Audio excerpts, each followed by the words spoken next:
4 designs. The 2 I have portray the skyline of capital Helsinki and Santa Claus, sold at the post office in Santa Claus Village, right up in the Arctic Circle. Olá pessoal, sejam bem-vindos a mais um vídeo desse canal. Nós somos cidadãos do terceiro mundo e nesse canal nós reagimos e aprendemos sobre o primeiro mundo. Nesse vídeo vamos reagir a por que a Europa tem notas de 0 euro.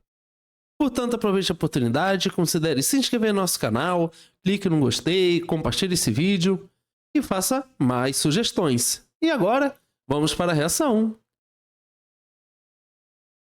This is a 0 euro banknote. It feels like a real euro, and it features real working security features, including a watermark, UV ink, a hologram, and microprint, to name just a few. They're authorised by the European Central Bank, and if it wasn't for the giant zero front and centre, you could very easily mistake it for a genuine euro. So what exactly are these banknotes and why do they exist? Join me as I attempt to travel an entire continent through these peculiar yet fascinating notes. If you enjoyed this video, please consider subscribing. Now, despite Europe being one of the most culturally, architecturally and naturally diverse continents on the planet, their banknotes are remarkably dull.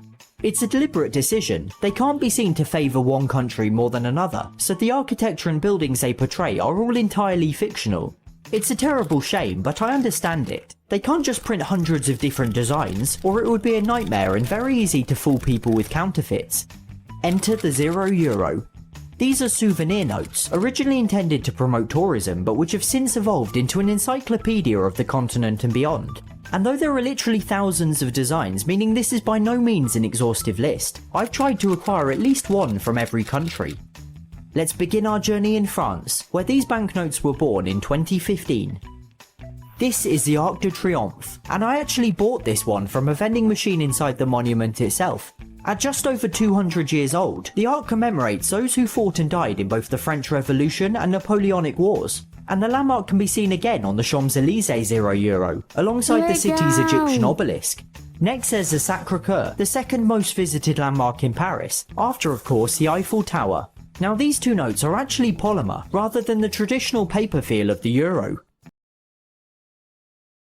Aquela nota é daquele tamanho grande mesmo? Eu acho que sim. Eu acho que sim. Uau, é uma nota de papel bem grande. Sim, mas eu tô impressionada porque a gente já tinha reagido a um vídeo que falou sobre isso, mas não foi nada aprofundado. E é muito louco saber que tem uma nota de 0 euro, né? Só que a gente não tem nenhuma nota assim, né? Seria legal se a gente tivesse isso. Sim, eu fico imaginando o que poderíamos comprar com uma nota 0. Although they normally make these in paper, I obtained them as part of a 2017 polymer collector's set. It's also worth pointing out that the Eiffel Tower features on all of the notes, both as one of the landmarks depicted on the reverse, and as this strange holographic shape in the top left of every design, portraying the landmark's footprint. This symbol also appeared on the last 200 French franc note before the introduction of the euro, featuring the tower's designer Gustave Eiffel. Now we leave Paris behind and travel to the magnificent Palace of Versailles, again part of the polymer series, before heading south to the Millau Viaduct, the tallest bridge in the world. Finally, for France, we visit the rarest 0 euro of them all, and what is in fact the single rarest banknote in my entire collection. Marineland is an aquatic zoo that in 2015 saw devastating floods. Many animals escaped, while some were left in mud-filled pools, and several even tragically died, including sharks, stingrays and turtles. Another casualty of the flood, however, was the 0 euro machine, destroyed and lost to the water, and nobody's precisely sure how many had been sold up until that point. Whatever the number, it wasn't a lot, and the surviving notes have since skyrocketed in value, becoming the most sought after of them all. With that, let's move on geographically to Monaco, the second smallest country in the world.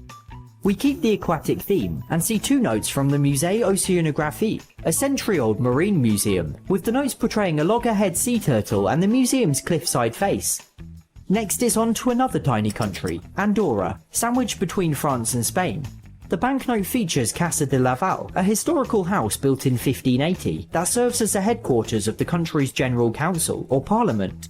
Let's travel further west still to Spain, where we see the landmarks of Barcelona depicted beautifully on this note. There's a 140-year-old and still unfinished Sagrada Familia, which can be seen on the back of every note, as well as the Casa Mila, the Casa Ballo, the Lizard in Park Güell, and the Columbus Uau! Monument. From the polymer set, there's also the Santiago. As imagens são bem pequenas. Em algumas imagens é possível a gente perceber que são fotos que passam por algum efeito, são tratadas. Mas outras imagens são praticamente desenhos. E são desenhos muito bem detalhados. É claro que na nota eles não ficam... A gente não consegue ver a riqueza de detalhes pelo tamanho das imagens. Mas aqui nesse vídeo a gente consegue ver que são desenhos muito bem detalhados. Então deve ser um trabalho de redimensionamento dessas imagens para que possa caber dentro de uma nota. Eu fico impressionada porque é uma nota, né? Ela, mesmo que seja um pouco maior, ainda é uma nota pequena. E como cabe tanta coisa assim e como tem qualidade as imagens. Eu fico imaginando como deve ser o projeto para elaborar a nota e as imagens que ficam na nota. Sim. de Compostela Cathedral and the incredible Alhambra, a red palace and fortress complex that's a UNESCO World Heritage Site. Next up is Portugal and another polymer note featuring the Belém Tower, a 16th century fortification on the banks of the Tagus River in Lisbon. Interestingly, the tower now features on the back of each note, replacing Big Ben around 2016 or 17. I wonder whatever could have led them to remove Big Ben around that year. It's a mystery. But talking of Big Ben, let's continue our journey in the United Kingdom. Now the UK never adopted the euro, and as such, there are only a handful of €0 notes here. This design sees the landmarks of London, Big Ben, Tower Bridge, the London Eye, and Buckingham Palace, whilst one of the only other ones I could find sees the RMS Titanic. The Titanic is obviously the most famous ship in history, and was built in Belfast, Northern Ireland, and set sail on her disastrous maiden voyage from Southampton. From the Republic of Ireland I have 5 notes, portraying a map of the country, a Celtic harp and shamrocks, the Foynes Flying Boat Maritime Museum, several landmarks from its capital Dublin including the statue of Molly Malone, a note portraying landmarks from elsewhere in the country including the cliffs of Moher, and then a note dedicated to just the cliffs of Moher. Next, let's sail upwards to Iceland, another country that like the UK doesn't use a euro, instead using the Icelandic krona. Because of this, no notes have been issued, with the exception of one from a series celebrating the 32 countries of the 2018 World Cup. It sees a player beside the incredible Church of Hallgrímur in Reykjavik. Norway also doesn't use a euro, instead using the modern-looking Norwegian krone. And like Iceland, mainland Norway doesn't have any €0, although Svalbard, one of the nation's Arctic territories, does. The note features a polar bear with her cubs, beside one of the iconic polar bear warning signs. Now since this is one of my favourite designs, I'm giving 5 of them away over on my Instagram, @HalfAsleepChris, so make sure to head over there after this video for a chance to win one of these adorable banknotes. Incrível. Yet again, Sweden doesn't use a euro, rather the Swedish krona, and as far as I can tell, this design of the... Aquela era a moeda da Suécia? Eu acho que agora ele vai estar falando da moeda da Suécia, que foi mostrado anteriormente, se eu não estou enganado, fala da Noruega. The old town island of Gamlestan is the only note to be issued there, but Finland, which does use a euro, offers significantly more designs. The 2 I have portray the skyline of capital Helsinki and Santa Claus, sold at the post office in Santa Claus Village, right up in the Arctic Circle. The post office receives letters to Santa from all over the world and is open year-round, featuring postal workers dressed as elves. Next up is neighbouring Russia, which uses the Russian ruble. There are a good few €0 notes regardless, including this wonderful design of St. Basil's Cathedral, which many people mistakenly call the Kremlin, beside this building, which really is called the Kremlin. From Russia, it's on to Estonia, where we see Tallinn's beautiful medieval skyline, before travelling down to Latvia's capital Riga. This banknote sees a rather ornate House of the Blackheads, completely destroyed during the Second World War, but rebuilt over 50 years later in 1999. In Lithuania, we visit what's left of capital Vilnius's castle, rebuilt in 1933. The original castle can be seen on the old 50 Lithuanian liter banknote, the country's pre-euro currency. Now we reach Poland, who use a Polish zloty, and the €0 notes of which all seem to be remarkably sought after and expensive. I couldn't acquire any from Warsaw, so had to settle for this design from the city Legnica, depicting the Piast Castle, one of the largest in Poland. It also features what appear to be some very old coin designs, perhaps from the Piast dynasty, when the castle was built. From Poland, we dip down into Slovakia and see another castle, this time in Bratislava, which stands on an isolated hill in the otherwise flat capital. The Czech Republic is another country that doesn't use a euro, using one of my favourite European currencies, the Czech koruna. Nonetheless, there are quite a few €0 designs, but I had to pick this one from the Ústí nad Labem Zoo, featuring my favourite animal, the tapir. Now I'm aware how long and list-like this video's becoming, and I can even feel my own attention span slipping, so Austria is going to be the final country we look at in this particular video. Let's start in Hallstatt, an incredibly picturesque village on the shores of Lake Hallstatt. I actually have two banknotes from here, this traditional €0 and this strange green one. This is actually a rival company that prints its own notes, believe it or not.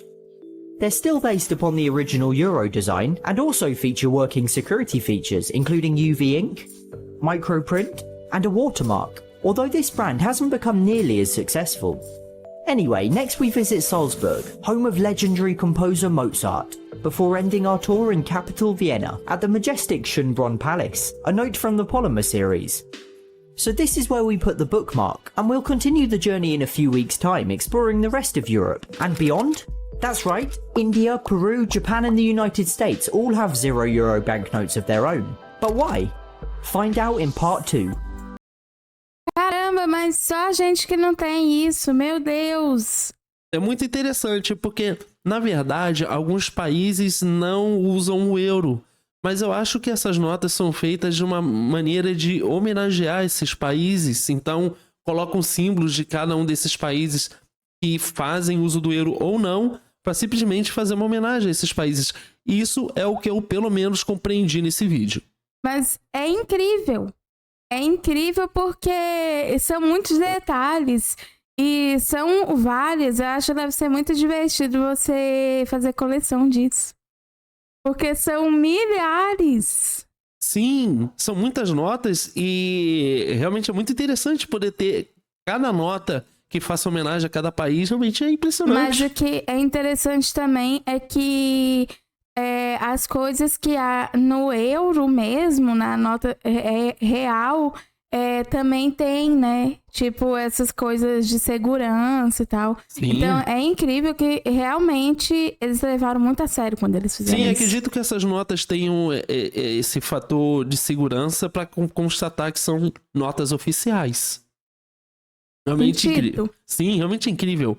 Mas essa foi a reação nesse vídeo. Portanto, aproveite a oportunidade, considere se inscrever no nosso canal, clique no gostei, compartilhe esse vídeo e faça mais sugestões. Muito obrigada por assistir esse vídeo. Nos vemos na próxima reação.